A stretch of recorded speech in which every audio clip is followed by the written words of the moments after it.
99.999% of us are walking around with unhealed trauma. And it doesn't have to be big trauma. Trauma is about receiving messages that are lies at the smallest level to the biggest level. It's not simply a decision, oh, I'm going to be awake today, or I'm going to be conscious. It is a process of going inward and going on that inner journey to heal oneself. And very few of us take that inner journey. Welcome back to Inspire Change with Jordan Mulligan, and today I sit down with the amazing Dr. Shefali, who when I was speaking to was on the release of her book, and we were talking about parenting, which to me is super, super interesting. I have a son, and I think the way in which we teach our children, our nieces, our nephews, our little brothers and sisters sets a tone for our life. This is my experience with learning new skills as well. So there's a selfish approach to this as a parent, that you can read something and you'll soak it in. You can watch something, you'll soak it in. You can listen to something, you'll soak it in. Then you can do the thing and you really start to embody the skill or the way of being, the philosophy, the teaching, the methodology. But where it is really, really cemented into who you are is when you teach somebody else it. And when you teach somebody who's as important as your son or your child or your niece or your nephew, or if you're a teacher, that is where you really cement it and embody a teaching or a philosophy. So be careful what you teach, but also start teaching people, start sharing knowledge and wisdom with people, and really think about what you are sharing with your children. But that's my experience. That's something that I wanted to talk to Dr. Shefali about, but there are a ton more amazing things, especially how our parents affected us and the ways we are today and the ways of being that we have, and some of the traumas we may carry with us unknowingly that affect our life, and how we can strip them back and change our lives. Today I talk with Dr. Shefali exactly about that. Today's video was sponsored by Huel, a quick, affordable, nutritionally complete source of food with everything that your body needs. Use code JordanMulligan10 at checkout for a discount. The link is down below, and make sure you follow and subscribe. Let's dive into this amazing episode with Dr. Shefali. For those who don't know, please just introduce yourself and what you do. I'm Dr. Shefali. I'm a clinical psychologist, but I'm also a speaker. I speak all around the world and write books on conscious parenting and mindful living. Lovely. So, and getting into sort of psychology and those kind of things, what led you into sort of that practice? Well, just watching, people come through my practice in so much pain and trying to help them and recover really from their past, I began to see that most of their recovery was from childhood trauma and drama, and that was the focus. So when I began to see the recurrent themes showing up over and over again, I began to realize that the parents are unconscious. And, we know that on a generic level, but when you really begin to see how it impacts adults, you begin to realize that, wow, we need to help parents become better parents. And then I became a parent and I was messing up all over the place. And I saw my unconscious be so wild and out of control. That's when I committed to helping parents become more conscious, because there is no help. We become parents, we're told that we'll just know what to do, but there is no school, there's no license, there's no degree, there's no continuing ed, there's no supervision, no regulation. And this is the most difficult job in the world and the most important thing we'll ever do. So it just fired me up to realize that, wow, we better help parents if we want to ever hope to heal future generations. So my work is called Conscious Parenting. It is drastically different from the way you and I were perhaps parented. And it's a new model. It's a new paradigm where the parent really looks at their crap and parents themselves. So it's provocative for parents. Parents don't like to look at their own issues. They like to blame the child and fix the child. But that's half the problem. The more we try to fix the child and control the child, the more dysfunction we create. So this is what I teach in this book, The Parenting Map. It's a new book that's out this week. So I'm really excited about it because it will give us step-by-step how-to parents can become more conscious. I love it. And I can't wait to dive into this. I'm really interested when you say for future generations, but looking back through the generations? Is that trauma, because if we're passing it on as parents, is it generational, that it kind of finds its way through our families and into our own lives? It really does. And it sounds like it would be obvious, but obviously most of us think that somehow we will miss it. We will escape it. It'll skip us, but it doesn't skip anybody. And every generation and every family has some kind of suppressed, unhealed trauma that will show up in the next generation. I mean, I can almost guarantee it. Now, of course, if somebody has done a lot of inner work to heal themselves, they can be the pattern disruptors. But for the most part, we think we're fine. And we don't realize the uncanny and unconscious ways that our crap gets passed down to our children. And it's really not fair to our children. And it wasn't fair to us. You know, things were passed down to us that were perhaps extremely grossly toxic. And our parents did not take the accountability and the charge to heal themselves. And then we had to bear the brunt of that. And it's not fair. So my work really helps parents dissolve their pain, dissolve their trauma, so that to the best of their ability, they're not passing down a whole, bucket load of crap onto their children, which is really most of our parenting is that. It's just passing down crap. Sorry to put it that way. I love it. No, so typically, I know there's so many different types of situations and trauma that people are passing down, but typically, what are situations that you see come up quite a lot? Well, the rejection of the child in the most essential ways, where the parent doesn't realize that they are trying to fit the child into their perfect fantasy of who the child should be versus connecting with who the child is. So typically we are of the mindset that we have supreme control over these children, and we can create them to be these supersonic adults, these perfect human beings. And as long as we do that, we will fail to truly connect with our children. And then our children will go out into the world with this bottomless void of unworthiness. All addiction, all dysfunctional behavior, dysfunctional relationships really emerge from a lack of inner wholeness and a lack of inner well-being. And that foundation is embedded in childhood. So we as parents are not the only influence in our children's lives, but we are a profound influence. And we need to take that charge quite seriously so that we can pass on to our children this wholeness that perhaps we never had ourselves. So how would you briefly explain what conscious parenting is?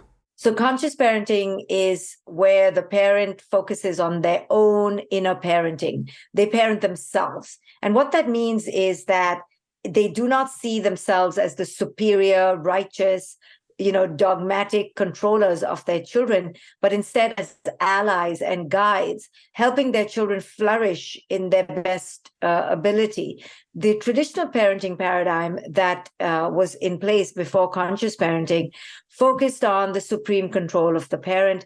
The child was somebody they needed to fix, manage, curate into this perfect museum piece. And if the child heaven's sake, disobeyed or did not comply, then they were punished. And they were typically punished in very primitive ways through shaming, guilting, blaming, and, many times spanking or, slapping and yelling at their children, because children were seen in that model as puppets, as possessions of the parent. So the parent had full right to unleash whatever they wished onto their children. And that's really not fair. So the parent never had to look at themselves. The parent never had to say, how am I setting up this dynamic? What am I doing right now that is actually causing my child to act in ways that are undesirable? But I am part of it. And parents never want to look at their part, their co-creation. They simply want to externalize the problem. And then the child grows up feeling all sorts of shame, all sorts of unworthiness, because they can never match up to what the parents have put out there as a standard. It's really interesting you say that. There's a documentary out at the moment about a really famous YouTuber in the UK called KSI. And in the documentary, his father had never told him that he loved his son. He'd never said it. And he felt really upset. He was really upset about that. He never felt worthy of his father's love. And his father, in the documentary they spoke about, and his father says, yeah, of course I love you. And and then they had this moment where they said it and they spoke about it. But the conversation around that was that it was his father who also never said he loved him, and that's why in his head through as a good parent, it was to just provide for his son, be there financially and provide, and that extension of love he never learned himself, so he never extended that to his own son. The idea of the controlling parent, that's the one that I think we see quite frequently. Like you say, the spanking, or the ruling authority is, I am the father, I am the mother, this is what is going to happen, you are listening to me because that's who I am. What damage can that have on somebody? Like, what are the effects that has on a child? Well, this is the typical model, what you just talked about, that the parent unleashes authority without any, consciousness, really. And what ends up happening is that the child begins to imbibe that suppression and imbibe that oppression, and doesn't feel safe or secure or free to feel seen, heard, validated in the ways that they need. So they walk out into the world as adults with that sense of inner suppression, inner oppression. And then they are unable to assert themselves in conscious ways. Maybe they become also dogmatic and tyrannical in their dealings outside, or they become suppressed and weak and non-assertive and can't hold a boundary, right? So typically, females who are raised with this very male, dominated masculine energy, even if it comes from the mom, it doesn't matter. If it's the masculine energy of you do what I say and you don't talk back and you're to be seen and not heard, well, then we imbibe that message that we are not worthy of our expression. So we kind of suppress that. And if it's a female, on top of that, we as females, daughters especially, are told to be nice, to be obedient, to be polite, to be kind. And so we mistake all of that to mean we are not good enough, we are not important. And typically for a male son, for example, he may interpret that to be, oh, okay, so I was controlled, I can go out and control others because of that same masculine energy resonating more with the male. And I'm talking in stereotypical ways here, so I'm not trying to offend anyone. But this is how patterns get passed down over and over, and we don't take charge of how it is we as parents are actually creating the oppression that we see and don't want in our children. We want our children to be leaders and brave and out there, but we are actually creating the suppression. If we were to take somebody who was embarking on conscious parenting, how would they encourage their child for success, to be prosperous, to be happy? So the main premise of conscious parenting is connection before correction.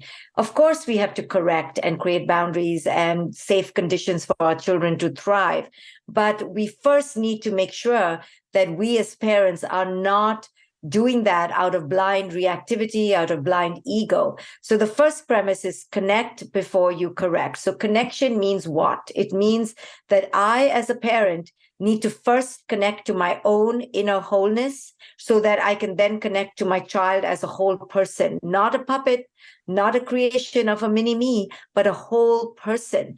And when I can connect to who my child is in their essence, then I can help contour the conditions to help that essence to flourish versus transplanting my kid from the essence and putting them into my box. So it's about really seeing your child for their strengths and their limitations. And every human has limitations. We as parents want to create these superhumans who have no limitations. And in doing that, we actually make our children feel rotten. We need to have practical estimates of who we are and who our children are. And the more we allow and embrace our limitations to just exist, it's okay. We don't have to be A++ in every single thing. Neither do our children. We actually teach our children to be more secure in who it is they are. So for a practical example, if our child comes home and says, Mom, I really, really struggle in math, instead of saying, oh, no, you don't, you can be amazing at math, we're encouraging them. But we're not. Instead, we are disavowing their limitation. Maybe we need to say something like, I hear you, child. I see that you're really struggling. It's okay to struggle. You don't have to be excellent at every single thing. Maybe math is not your thing. Let's get you the help. Let's try to improve. But you don't have to kill yourself. You don't have to be a superstar in everything. Be good at what you're good at, and honor that and hone that and tone that, and let's flourish that. And the rest, just accept that, okay, you're allowed to be average in some things, but we'll get you the help so you can keep improving. What a different message versus saying, no, you can be great at math, and you are good at math, and push yourself. And oh my goodness, then the kid grows up thinking they have to be the astronaut, the physicist, the theatrical kid, the artist, the writer. No, none of us are that. So we have to really, instead of making our children go beyond what they are capable of, we parents have literally a movie in our head for who our children should be. And we literally are dictating the script page by page. And then when the child is a bad actor and not cooperating, we want to fire them. No, we need to examine the movies that we have in our mind, our fantasies, and really crush those, burn those, because they are causing so much rupture between ourselves and our children. Delta between our expectations and the reality creates the dysfunction. The more the delta between those two, between our fantasies, our movie of what our life should be like with our children and who our children really are, that's where the dysfunction is. That's where the separation exists. And that movie doesn't come from our children. It comes from us, the parent, because of these fantasies we have. And I often tell my clients that your fantasies for your child's greatness comes from your own inner emptiness, because you don't feel quote unquote great enough. You project this lack onto your children, because children come great in who they are, not great according to your metrics, but great in who they are. And we think we're creating them instead of allowing them to simply flourish. So when our mindset comes from this creation mindset, like we're playing the hand of God, it's really dangerous, because it's full of what I call the parental ego. And as long as we parent from ego, we will miss connecting to the essence of the child before us. So this is where parents need to wake up. And this is what my book, The Parenting Map, teaches parents how to break out of our ego and truly connect with our children. I hope you're enjoying this episode so far. Today's video was powered by Huel, a quick, affordable, nutritionally complete source of food with everything that your body needs. When I'm flying around the world to make the documentaries and host the podcast, it's very difficult to find a nutritionally complete meal, especially as a plant-based athlete as well. In America, it can be difficult. So to know I can reach it in my bag and grab a bottle of Huel and it has everything that I need to crack on with the day, the protein, the nutrition, all the vitamins, everything is absolutely unbelievable. So if you want to find out more, head to the link in the description. Use code JordanMulligan10 at checkout for a discount. And yeah, let's dive back into the episode. As adults, how much of the way in which we are was affected or preconceived by our childhood, by our experiences of childhood, and a lot of that, I guess, how our parents treated us? Oh my goodness, so much. I mean, of course, every significant relationship will have an impact. Of course, if we were bullied in the schoolyard, we are going to remember that. Of course, if we face any trauma in life, it'll all have an imprint. But that early bond between parent and child, between 0 to 10 years old, especially 0 to 7, I know you have a 6-year-old, this is very important because it sets the foundation of their psychology going forward. And I don't want parents to feel pressure as in guilt or shame for the negative things that they've already done. Children are resilient and our relationship with them is a long one. So we can always recover and redial and rebirth a new connection. So we don't have to feel pressure and anxious, but we need to take charge of our consciousness during those early years, because our consciousness will impact them greatly. And, the sad thing about parents is that we have children when we're kind of young and dumb. We don't know any better. So children need us to be our most elevated when they are youngest. But we are so young and, out of sync with so much in our own lives that it's kind of a mismatch, but it's okay. What I teach in my books is how you can grow with your children, how your children can be your greatest awakeners. But we parents have to be willing to do that inner work. If we're not willing to do the inner work, then we will never break out of these patterns. So in presence of a child, let's take my son, for example, 6 years old. What kind of things am I trying to be conscious? Am I trying to be present in that moment? Like, what are the things that I should be doing as a father? Well, the practical steps of consciousness are many. There are many, many steps. And in my book, I have 20 steps, and each one comes with a practice exercise because it's deep work. What we're talking about right now is just concept. But in practice, it would look like deep presence, focus, attention, not being distracted, and coming from an attitude of unconditional acceptance. So even if your child is misbehaving, your instinct is not to be blindly reactive and scream and yell and punish and shame, but to understand, okay, I'm going to come with unconditional acceptance. My child is misbehaving, but I also know that they are really very good deep down. So it's not about being bad. It's about understanding why they are out of alignment with their inner goodness. So I talk about in this book to look for the signs, SIGN, something inside gone negative. What is it that is gone wrong within my child that is causing them to act in these ways that I call misbehaviors? Instead of changing the behavior and yelling at the behavior and screaming at the behavior, we look within to ask, why is the child behaving that way? Because I'm coming from this place of unconditional acceptance. If I was coming from a place of conditional acceptance, then I would be like, oh, my child is now acting bad, so I'm going to treat them badly. You see, and then when my child acts good, I reward them. So I come from this carrot and stick mentality of constantly being conditional. Is my child good or is my child bad? Is my child bad? Is my child good? That needs to be done away with. And instead, we need to come with this unconditional acceptance, meaning my child is always good, but now they are misbehaving because something inside has gone awry. So can I tap into what's gone awry inside them so I can help them to flourish outside? I've seen this before, and I probably have experienced it myself as well. Some of my most successful friends, even, or in the eyes of other people, successful, I think, are driven off the approval they didn't receive from their parents, and they still are driven by that today. How much can be fixed now between, let's take a 25, 30-year-old man who never got the approval of his mother, or a situation like that. Can that mother do something about that now, or is it something that can only be done in childhood? No, it's never too late for a parent to show up for their kid. And that's what I teach in this book. It is not for young kids only. It's never too late for a parent to show up to their kid and go, you know what? I totally screwed up.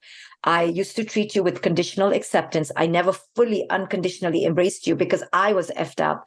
And here I am to tell you, you are free now to be who you are, because I do not any longer conditionally accept you. I unconditionally accept you. And I'm here to tell you that you are worthy, that you are good, you are right, you are strong, you are powerful, and I'm so blind. Now imagine if we as adults get that from our parents, what an amazing release that is, so that we no longer need to be hungry for our parents' validation, but instead can just set ourselves free to go, okay, I don't need to be hungry anymore. But you know what? You're absolutely correct. Not just your successful friends. What I see in my practice is that all of us, in some way or another, are wounded from childhood and are suffering from those wounds. And we're thirsty to be seen as worthy, significant, and valid. And that is what drives us. And we put that on the external world. We try to get it from our careers. We try to get it from, now it's TikTok followers and Instagram followers. And then it's the partner. And then it's our children. We're trying to get proxy validation through these surrogates. And it will never come up to speed, because the only thing now that we can do, if we did not get it in childhood, is to give it to ourselves, is to reparent ourselves. And this book, The Parenting Map, really teaches parents how to reclaim what they were missing from childhood and begin to give it to ourselves, so that we don't use our children, we don't use our relationships to fill our inner cup. And we really come to the world with this fullness and wholeness. Yeah, I completely agree with that. I think how much would you say can be unconscious, as an adult? I think a lot of the times I would say I'm a certain way, and it's not because of how my father was, like I think, and I guess in your practice you see that a lot, where people can't even connect the dots. How many people are walking around with this unconscious trauma that they received as children? No, 99.999% of us are walking around with unhealed trauma, and it doesn't have to be big trauma.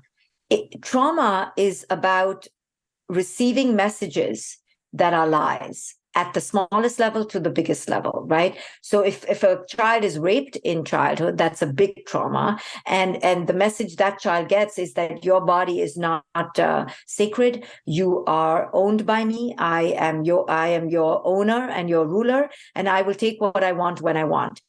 If the child is just simply told that they are dumb or stupid, or that they are so bad, that's a quote unquote smaller trauma than the rape, but they're still being raped on an emotional level, right? So we are also traumatized by culture. Culture has told us that we need to be successful in a certain way. We need to look a certain way. We are supposed to be pretty a certain way, handsome a certain way. So if we're not, then we're traumatized by those lies. So these are all lies. From the rape to the message that we're not beautiful are all lies. And so in some way, we are all traumatized by these lies of culture, by the lies of our parents' unconsciousness. So to awaken is not simply a decision, oh, I'm going to be awake today, or I'm going to be conscious. It is a process of going inward and going on that inner journey to heal oneself. And very few of us take that inner journey to go within and truly recuperate all the missing pieces, all the damage that has been done in childhood. How do we reach that? How do we reach a point? Does something bad have to happen to reach a point where we go, let me reassess everything, and then that consciousness comes in? Or can we find a way to it before something bad happens? Yeah, we would ideally want to find our way to it before something bad happens, but we humans seem to have a proclivity toward great pain, and we only wake up when there's great pain. But I do think that our children are a way to get there before it's terribly traumatic. But we have to be willing. So what does it take to wake up? It takes a very curious, insightful person to say, you know what? I need to become more aware of myself. I'm not aware. My thoughts rule me. I'm obsessively ruled and dictated by my monkey mind. I want to still my mind. I want to be in charge of my mentality and my emotions. And inevitably, that will take a person to meditation, because meditation is the only way to become aware of oneself. Some sort of meditative practice is important, because what is meditation? Meditation is looking inward and observing oneself. When do we ever give ourselves the chance in this busy modern world to observe ourselves? But if you don't have observation, you do not have awareness. If you don't have awareness, you do not have an elevated state of consciousness, because an elevated state of consciousness means that you are able to deconstruct yourself and your reality with a with a wisdom and an awareness that is not passionate, that is not emotional, that is equanimous. But that can only happen when we create the faculty of awareness. And we don't have that. So most of us are simply reactive. We're not aware. And becoming aware will allow you to then choose your thoughts rather than letting your thoughts choose you. You are now in the driver's seat to choose your path, choose your responses, choose your thoughts. But most of us don't have that faculty because we haven't developed the muscle of inner mindfulness. So mindfulness is the key. Without it, we will be just puppeteered by the external world, just reactive and explosive and damaging and toxic. The last one I just wanted to ask is, and I think it's the most important, is how would you explain to a parent the importance of their role as a parent? Like the way and how important it is to parent our children and the impact that's going to have on our children and the future generations. So in the traditional parenting model, the role of the parent was the supreme ruler, the mighty king or queen, the despot, the tyrant gets to control the child, tell the child, these are the traditions, this is what I expect from you, do it or be doomed. In the conscious parenting model, the role is very different. The role is first of the parent to evolve themselves so that they show up for their children in the most conscious way possible. So I give the challenge to the parent that, hey, you aren't even worthy just now to raise your children until you raise yourself. And I teach you how in my book, The Parenting Map. The second thing is that our role is not to dictate them or to control them. Our role is to be their guides and their ushers and their awakeners, but also to allow them to awaken us. So it is a partnership. It is a very mutually reciprocal relationship where we both engage together to raise the child to their best potential. You are not, to use your children to fill your inner void. You are not here to expect and demand and command them and fantasize them into whoever you want them to be. You are here to truly shepherd them into their greatest authenticity. So our role as a parent is to keep handing the baton of empowerment and inner knowing back to the child. So although we know best many times, so can we inculcate in our children their capacity to know best for themselves. So we can keep giving the baton to our children to know themselves better, to connect to themselves better. And that is the greatest gift we can give our children. I love it. So you've got the new book coming out. Where I will link that down below, but where else can people find resources of you? Like, where would you direct people? Sure, they can come to my website. It's dr for drshefali.com. I have a coaching institute that is online that trains parents and non-parents to become coaches to work with families. This is my 5th book. It's called The Parenting Map, so you can buy that. And also I have tons of courses. I have relationship courses, I have parenting courses, I have healthy living courses, so they can go there and grab a course. Thank you so much for today. I'm definitely going to be grabbing a copy. So I'm really excited to dive into it. I'm sure I've got a lot of things to work on as well. So thank you so much for joining us today. Absolutely. Thank you. Thank you so much for watching this episode. I hope you gained something from it. To me, the idea that we had these ways of being with our parents and our parenting and growing up is really interesting. And when you start to actually take that perspective and you really start to look, you can really see where you might carry some insecurities or issues, or maybe it explains the way you handle your relationships because of the way you grew up. It's really interesting. So thank you to Dr. Shefali. Her stuff is linked down below. And today's video was sponsored by Huel. So thank you to Huel for sponsoring us. Use code JordanMulligan10 at checkout with the link in the description for a discount. And also thank you to everybody who supported us at Mulliganbrothers.com with the posters and the journals. Use code 2024 for buy one, get one free. I know it's a bombardment, guys, sometimes, but I can't thank you guys enough for the support. This year has been our biggest year yet. It's been our best January ever. The views are amazing, the comments, the subscribers going up. We just hit 600,000. It's been amazing. So I'm off to New York to film more episodes for you. So please hang around, subscribe and all that kind of stuff. Have a blessed and productive day, and I'll see you in the next one. Peace.